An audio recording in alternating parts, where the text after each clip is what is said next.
ಮತ್ತು ಏನಾಗತ್ತೆ ಸ್ವಲ್ಪ ಕಾಣತ್ತೆ ಅದು ಏನು ಮೇಲೆ ಬಿ ಅದೇ ಇನ್ವೆಸ್ಟ್ಮೆಂಟ್ ನನಗೆ ಸುದ್ದಿ ಅದ ನಿಮ್ಮಲ್ಲಿ ಒಂದು ಪ್ರಾಜೆಕ್ಟ್ ಅದ ಅದ್ರ ಬಗ್ಗೆ ನನಗೆ ಇಲ್ಲ ಯಾರ ಕಡೆಯಿಂದ ಅಪ್ರೋಚ್ ಮಾಡೋದದ ಮಾಡಬೇಕು ಅದು ನನ್ನ ಬಳಿ ಒಂದು ಐಡಿಯಾ ಅದ ಅದು ಹೆಂಗೆ ಮಾಡ್ಬೇಕು ಹೇಳಲ್ಲ ಹೊಂಟೋದು ಇಲ್ಲಿ ಎಕ್ಸಾಮ್ಸ್ ಬರ್ಲತ್ತೋ ಎಕ್ಸಾಮ್ಸ್ ಇರ್ತಿ ಮತ್ತು ಬ್ಯಾಕ್ಲಾಗ್ ಕ್ಲಿಯರ್ ಮಾಡನ್ಲತ್ತಾರ ಎಲ್ಲರೂ ಅದೇ ಒಂದು ಪ್ರೆಷರ್ ಅದ ಮನೆಗೆ ಏನು ಮಾಡಬೇಕು ಅದು ಗೊತ್ತಿಲ್ಲ ಮತ್ತು ನಂದು ಪರಿಸ್ಥಿತಿ ಸೇಮ್ ಮಧ್ಯ ಅಲ್ಲದ ನಾವು ಸ್ವಲ್ಪ ಅಕಾಡೆಮಿಕ್ ಸ್ವಲ್ಪ ಚಲೋ ಇದ್ದೇನೆ ಬಟ್ ನನಗೆ ಇನೋವೇಷನ್ ಅನ್ನೋದು ಚಲೋ ಇಲ್ಲ ನನಗೆ ಗೊತ್ತಿಲ್ಲ ಏನು ಮಾಡಬೇಕು ಅಂತ ಯಾಕೋ ಏನಾಯ್ತು ಏನಿಲ್ಲ ಅಭಿಷೇಕ್ ಇದೇ ಮಾತಾಡ್ತೀವಿ ನನಗೆ ಇನೋವೇಷನ್ದಾಗ ಭಾಳ ಬಿಟ್ಟಿದಂತ ಇನೋವೇಷನ್ ಮಾಡ್ಬೇಕಂತ ನನಗೆ ಸ್ವಲ್ಪ ಅಕಾಡೆಮಿಕ್ ಸ್ವಲ್ಪ ಚಲೋ ಬರ್ತದೆ ಅಷ್ಟೇ ಬಟ್ ನನಗೆ ಇನೋವೇಷನ್ ಏನು ಬರೋಂಗಿಲ್ಲ ಇನೋವೇಷನ್ ಪ್ರಾಬ್ಲಮ್ ಅದ ಅವನಿಗೆ ಅಕಾಡೆಮಿಕ್ ಪ್ರಾಬ್ಲಮ್ ಅದ.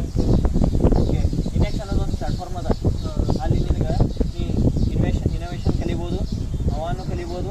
ನಿನಗೆ ಇನೋವೇಷನ್ನಾಗ ಇಂಟ್ರೆಸ್ಟ್ ಇದ್ರವ್ರು ನಿನಗೆ ಹೆಲ್ಪ್ ಮಾಡ್ತಾರೆ, ಸಪೋರ್ಟ್ ಮಾಡ್ತಾರೆ. ನಿನಗೆ ಏನೂ ಬರಲಿಲ್ಲ ಅಂದ್ರೂ ಅವ್ರಿಗೆ ಸ್ಟಾರ್ಟಿಂಗ್ ಟು ಎಂಡ್ ತನಕ ಅವ್ರು ಒಯ್ತಾರೆ. ಇನೋವೇಷನ್ ಒಂದು ಪ್ಲಾಟ್ಫಾರ್ಮ್. ಸೊ ಗೈಸ್, ನಿಮಗೂ ಏನರ ಇನೋವೇಷನ್ ಒಳಗೆ ಇಂಟ್ರೆಸ್ಟ್ ಇತ್ತಂದ್ರೆ ಜಸ್ಟ್ ಏನಿಲ್ಲ ಇದು ನೋಡಿ,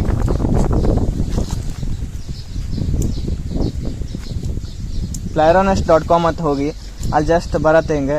ಇಲ್ಲಿ ಬಂದಮೇಲೆ ಜಸ್ಟ್ ಇಲ್ಲಿ ಕ್ಲಿಕ್ ಮಾಡಿದ್ಮೇಲೆ ಏನಿಲ್ಲ, ಇಲ್ಲಿ ಡೈರೆಕ್ಟ್ ರಿಜಿಸ್ಟ್ರೇಷನ್ ಅದು ಬರುತ್ತೆ. ಅದ್ರ ಮೇಲೆ ಕ್ಲಿಕ್ ಮಾಡಿದ್ರೆ ಆಯಿತು, ನೀವು ಕೂಡ ಈಸಿಯಾಗಿ ಎಲ್ಲನೂ ಇನೋವೇಷನಲ್ಲಿ ಪಾರ್ಟಿಸಿಪೇಟ್ ಮಾಡ್ಬೋದು. ಆದ್ರೆ ನಿಮಗೆಲ್ಲ ಐಡಿಯಾನೂ ಹೇಳ್ಕೊಡ್ತಾರೆ ಅವರು. ಸೊ ಗೈಸ್, ನೀವು ಮಾಡ್ತೀರಾ? ನಾವು ಮಾಡೋಣವಾ?